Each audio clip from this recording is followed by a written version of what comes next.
യേശുനാഥൻ്റെ വിളിയും സൗഖ്യവും അനുഭവിച്ചിട്ടുള്ള ഏവർക്കും ഈശോ മിശിഹായ്ക്ക് സ്തുതിയായിരിക്കട്ടെ. തിരുസഭ മാതാവ് ഇന്ന് നമുക്ക് നൽകുന്ന വചനധ്യാനം ലൂക്കായുടെ സുവിശേഷം 6-ാം അധ്യായം 12 മുതൽ 19 വരെയുള്ള വാക്യങ്ങളാണ്. കർത്താവായ യേശുനാഥൻ മലമുകളിലേക്ക് പോയി അവിടെ പ്രാർത്ഥിച്ചു. ശേഷം തൻ്റെ പ്രിയപ്പെട്ട ശിഷ്യന്മാരെ തിരഞ്ഞെടുക്കുന്നു. ശേഷം സമതലത്തിലേക്ക് കടന്നു വന്നുകൊണ്ട് അവിടെ ജനങ്ങളെ കർത്താവ് സൗഖ്യപ്പെടുത്തുന്നു. പിശാച് ബാധിതരെ അതിൽ നിന്നും മോചിപ്പിക്കുന്നു. 5 തലങ്ങളിൽ ഈ ധ്യാനത്തെ നമുക്ക് ക്രമപ്പെടുത്താം. ഒന്നാമത്തേത് പ്രാർത്ഥനയാണ്. കർത്താവായ യേശുനാഥൻ രാത്രി മുഴുവൻ ഒരു മലമുകളിൽ പ്രാർത്ഥിച്ചു എന്നാണ് വചനം. മലമുകൾ എന്നതുകൊണ്ട് അർത്ഥമാക്കുന്നത് ലോകത്തിൽ നിന്നും എല്ലാവരിൽ നിന്നും കർത്താവ് മാറി പിതാവായ ദൈവവുമായി ബന്ധപ്പെട്ടു എന്നാണ്. യേശുനാഥന് പിതാവായ ദൈവത്തോടുള്ള ബന്ധവും പിതാവായ ദൈവത്തിന് പുത്രനായ ദൈവത്തോടുള്ള ബന്ധവും സൂചിപ്പിക്കുന്ന ആഴമേറിയ നേരമാണ് ഈ പ്രാർത്ഥനയുടെ നേരം എന്ന് നമുക്ക് കണക്കാക്കുവാനാകും. ആ പ്രാർത്ഥന തനിക്ക് പ്രിയമുള്ള തിരഞ്ഞെടുക്കുവാൻ പോകുന്ന ശിഷ്യന്മാരിലേക്ക് പകരുവാൻ വേണ്ടി കർത്താവ് അവിടെ മലമുകളിൽ പ്രാർത്ഥിച്ചു. അതിനാൽ തന്നെ ക്രിസ്തുവിൻ്റെ മലമുകളിലെ പ്രാർത്ഥന താൻ തിരഞ്ഞെടുക്കുവാൻ പോകുന്ന തൻ്റെ പ്രിയപ്പെട്ട ശിഷ്യന്മാർ ദൈവത്തിൻ്റേതാകുവാൻ വേണ്ടിയുള്ള പ്രാർത്ഥനയായിരുന്നു. പ്രാർത്ഥനയുടെ 3 തലങ്ങളെ നമുക്കിവിടെ കാണുവാൻ സാധിക്കും. പിതാവായ ദൈവത്തിന് പുത്രനായ ദൈവത്തോടുള്ള ബന്ധം, പുത്രനായ ദൈവത്തിന് പിതാവായ ദൈവത്തോടുള്ള ബന്ധം. 3-ാം തലം പുത്രനായ ദൈവത്തിന് താൻ തിരഞ്ഞെടുക്കുന്ന ശിഷ്യന്മാരോടുള്ള ബന്ധം. 2-ാമത് വിവേചന ശേഷിയാണ്. കർത്താവായ യേശുനാഥൻ മലമുകളിൽ പ്രാർത്ഥിച്ചത് വിവേകത്തിനും വിജ്ഞാനത്തിനും വിശ്വാസത്തിനും വേണ്ടിയാണ്. താൻ തിരഞ്ഞെടുക്കുവാൻ പോകുന്ന തൻ്റെ പ്രിയപ്പെട്ട ശിഷ്യന്മാരെ വിവേകത്തോടും വിജ്ഞാനത്തോടും വിശ്വാസത്തോടും കൂടെ തിരഞ്ഞെടുക്കുവാനും അതുപോലെ വിവേകവും വിജ്ഞാനവും വിശ്വാസവും അവരിലേക്ക് സമ്പൂർണമായും ചൊരിയുവാനും വേണ്ടി കർത്താവായ യേശുനാഥൻ പിതാവായ ദൈവത്തോട് വിവേചന ശേഷിക്ക് വേണ്ടി പ്രാർത്ഥിച്ചു. 3-ാമതായി ക്രിസ്തു ഉത്തരവാദിത്വമാണ്. യേശുനാഥന് പിതാവായ ദൈവത്തോടുള്ള ഉത്തരവാദിത്വം, പിതാവായ ദൈവത്തിന് പുത്രനായ ദൈവത്തോടുള്ള ഉത്തരവാദിത്വം, ക്രിസ്തുനാഥന് തൻ്റെ ക്രിസ്തു ദൗത്യത്തോടുള്ള ഉത്തരവാദിത്വം. അങ്ങനെ യേശുനാഥൻ തൻ്റെ പ്രിയപ്പെട്ട ശിഷ്യന്മാരെ തിരഞ്ഞെടുക്കുന്നത് ദൈവിക ഉത്തരവാദിത്വം അവർ ജീവിക്കുവാൻ വേണ്ടിയായിരുന്നു. നമുക്കോരോരുത്തർക്കുമുള്ള ക്രിസ്തു ഉത്തരവാദിത്വം നാം ജീവിക്കേണ്ടതുണ്ട്. നമ്മുടെ ദൈവവിളിക്ക് അനുസൃതമായി, നമ്മുടെ വിശ്വാസത്തിന് അനുസൃതമായി. 4-ാമത്തേത് തിരഞ്ഞെടുപ്പാണ്. യേശുവിനെ ദൈവം തിരഞ്ഞെടുക്കുന്നു. യേശു ശിഷ്യന്മാരെ തിരഞ്ഞെടുക്കുന്നു. ശിഷ്യന്മാരിലൂടെ ദൈവം വിശ്വാസികളെ തിരഞ്ഞെടുക്കുന്നു. അങ്ങനെ ക്രിസ്തു തൻ്റെ പ്രിയപ്പെട്ട ശിഷ്യന്മാരെ വിളിക്കുന്നത് ഒരു വലിയ തിരഞ്ഞെടുപ്പ്, ഒരു വലിയ ദൈവവിളി ഉത്തരവാദിത്വം ജീവിക്കുവാൻ വേണ്ടിയാണ്. ലോകത്തിൻ്റേതിൽ നിന്നും വ്യത്യസ്തമായി ദൈവത്തിൻ്റെതായി ജീവിക്കുവാനും മറ്റുള്ളവരെ നയിക്കുവാനും. 5-ാമതായി യേശുനാഥൻ്റെ ശുശ്രൂഷയാണ്. മലമുകളിൽ നിന്നും കർത്താവ് സമതലത്തിലേക്ക് ഇറങ്ങി വന്നു. അവിടെ അവനെ കാത്ത് വലിയൊരു ജനാവലി ഉണ്ടായിരുന്നു. പിശാചുക്കളെ പുറത്താക്കിയും രോഗികളെ സൗഖ്യപ്പെടുത്തിയും കർത്താവ് അവിടെ ശുശ്രൂഷ ചെയ്തു. നമ്മുടെ ജീവിതത്തിൻ്റെ 2 തലങ്ങൾ കർത്താവ് വളരെ വ്യക്തമായി നമ്മെ ഓർമ്മപ്പെടുത്തുകയാണ് ഈ വചനത്തിലൂടെ. ഒന്ന്, എനിക്ക് ദൈവവുമായുള്ള ബന്ധം, എൻ്റെ വിശ്വാസ ജീവിതവും ദൈവവിളി ജീവിതവും ഉത്തരവാദിത്വപൂർണമായി ഞാൻ ദൈവോന്മുഖമായി ജീവിക്കേണ്ടത്. 2-ാമത്, ഞാൻ ചെയ്യേണ്ട ദൈവ ശുശ്രൂഷയുടെ തലം.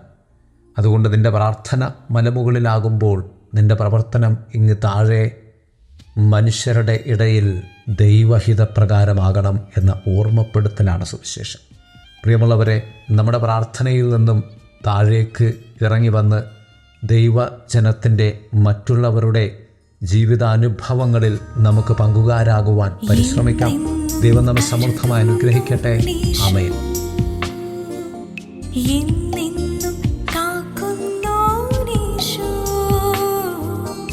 എന്നെന്നും കരുതുന്നു നീ.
എൻ